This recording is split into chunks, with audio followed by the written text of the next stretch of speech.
Emmanuel, God is with us. Emmanuel, God is with us. So it is time to plant these out. It's beyond time. Look at that little container, and I've got 3 bitter melons in there.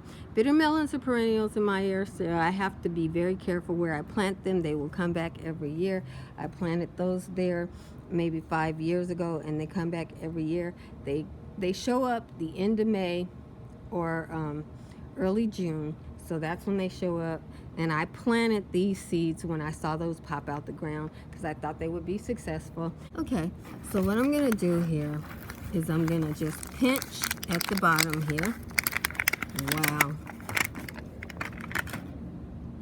That root system there, my goodness, my goodness.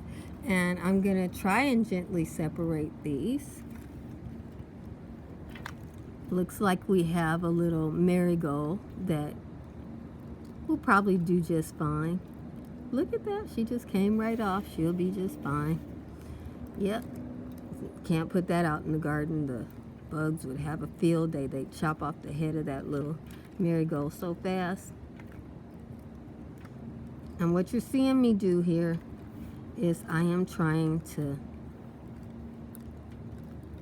I'm not ripping, I'm trying to just go in here and get these plants apart without ripping. You see how I just took my time to look. You see those long roots? Alrighty. So I feel like these kind of seeds are pretty accurate germination, so I'm just gonna stick 1, 2, 3. Let's get some more seeds started. I got this pimento pepper. It looks so cute. And I think about the pimentos in the store. That's why I wanted to grow it. Got 1 there. That's been working out well for me this year. And so I'm gonna keep going with that. In this pot, I have lettuce leaf basil. And you see it's gotten a little size on it. It's got little shoots on there. See those little shoots coming up there? But they won't grow out if you don't pinch it out. So I'm gonna take out the center of this. I'm not gonna waste it. Smells so good. And I'm gonna leave that one. And I have a few more lettuce leaf basils. This is what I'm down to. And I'm gonna plant those out. I'm just gonna sprinkle them in this. A case of taking cues from nature. I planted this German chamomile a long time ago, and as you can see, it's just now coming up. Well, I need way more than that. I need way more than that. So I'm gonna overseed my pimentos with this, because if this comes up the same way peppers do, if these are coming up now, maybe they come up according to time, and this is now the time for them to come up. So I'd like about 30 of these plants to underseed and have flowers amongst my vegetables. We're gonna take another cue from nature. This is alfalfa. That's what an alfalfa looks like. The rabbit loves to eat alfalfa. And I didn't get much alfalfa up. I only see 1 plant in there. But I'm gonna seed this whole thing with alfalfa because see, if I put that out, the rabbit will just eat it and he won't have any more alfalfa. So I'm gonna plant out a lot of the alfalfa there. Can't plant it with peanuts. Peanuts will not set fruit if you plant them with alfalfa. So I have to plant this in the cool, shady part of the garden, and this in the sunny part of the garden. So just so you know. I started just plugging away and forgot to show you. These are bell peppers. These come from, these are a cheap seed. You can get them from the Dollar Tree, Walmart, any of those kind of places. California Wonder, we all love these.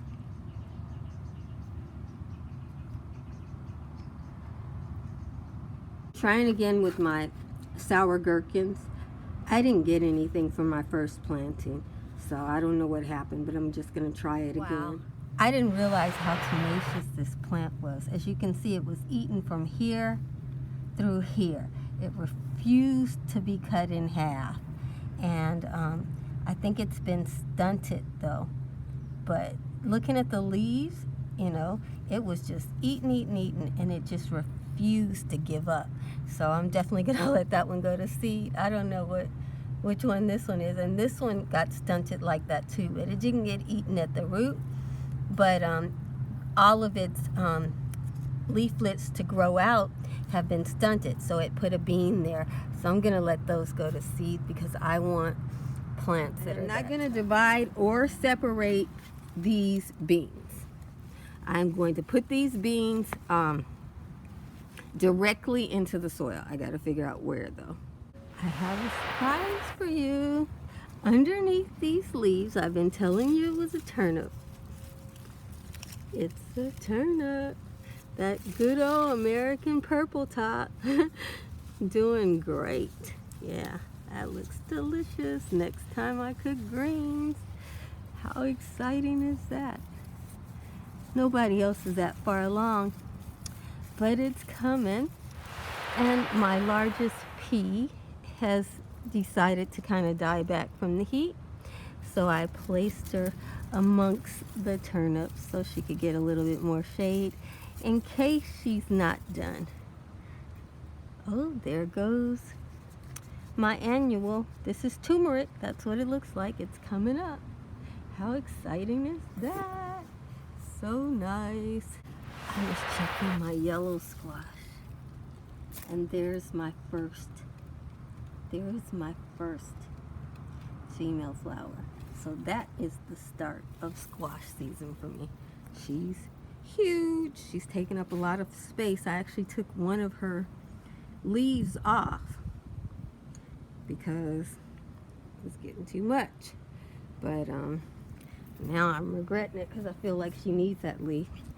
And the spinach, my perpetual spinach, loves growing with this squash. Some things will make you laugh. I thought it was a great idea to prop my tail radish up next to the lemon tree. I thought, well, that's great. Then I won't have to make a trellis for it because the lemon tree will be as trellis. Well, I forgot that the birds love to eat my tail radish. And for them, this was like perfect too because they have all these perches and they can sit nice and strong and eat as long as they want to. I don't think I'm gonna get any tail radish from this. Here's a few I could take, but it takes a lot of them to make a meal for a human being. So I think this year the birds get the tail radish. Okay, I got some great kitchen garlic. I'll show it to you. And this is succession planting garlic. I'm in Southern California. I can do this. If you have a long season, you can too. After your first set of garlic goes on you, you can plant another set. Now the trick about this is you need to have had these in the refrigerator for 6 weeks or more while the others were outside. Then you can plant them and get garlic bulb. And then you can harvest your garlic and plant them in the fall and get even more. So that's how it goes. Alrighty, you know, sometimes you just can't do it all at one time. I am planting out my seedlings. I'm still getting my okra seedlings out.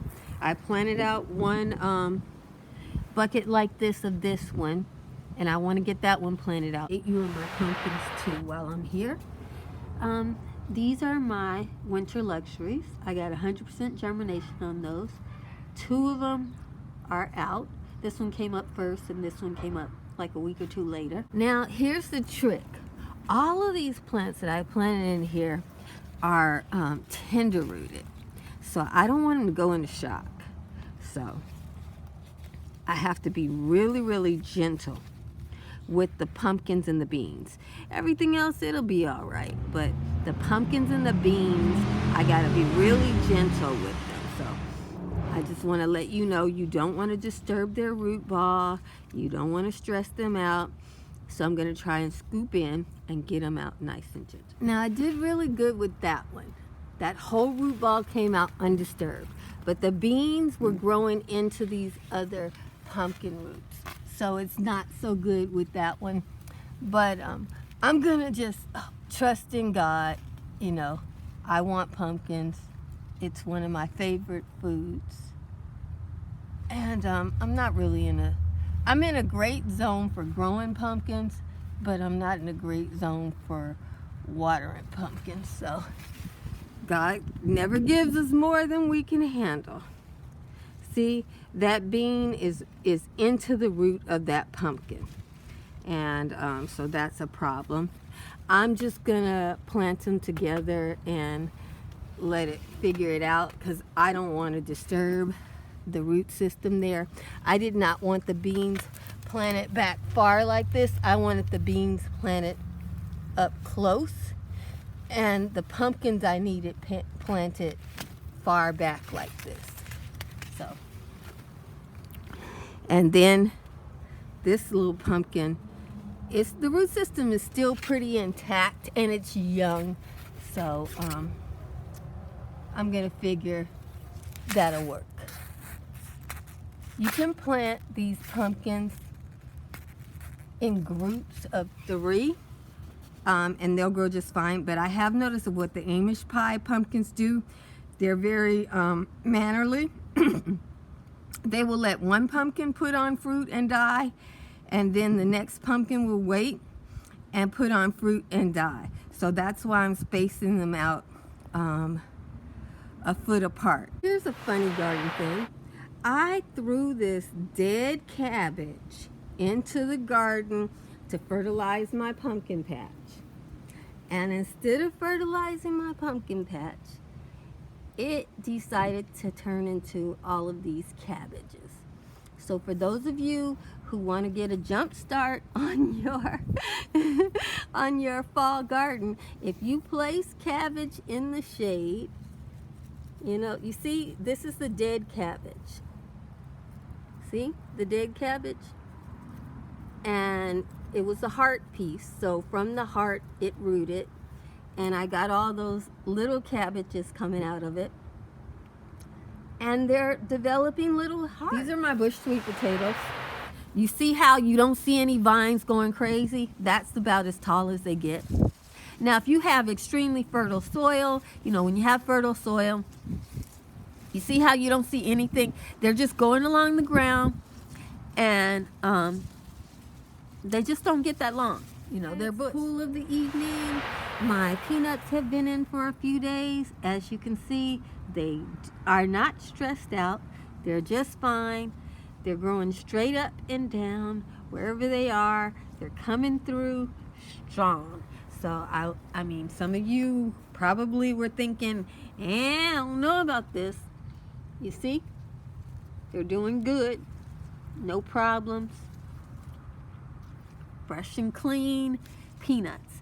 Now, peanuts take a long season. So, some of you might think you can't grow them because they take too long. But peanuts are a great cover crop in the summertime to use periodically, even if you're in a short time period, because they will cover that soil in the heat of the summer when nothing else will. Jesus loves you, and I love you with all the Jesus in me. Be blessed, beautiful.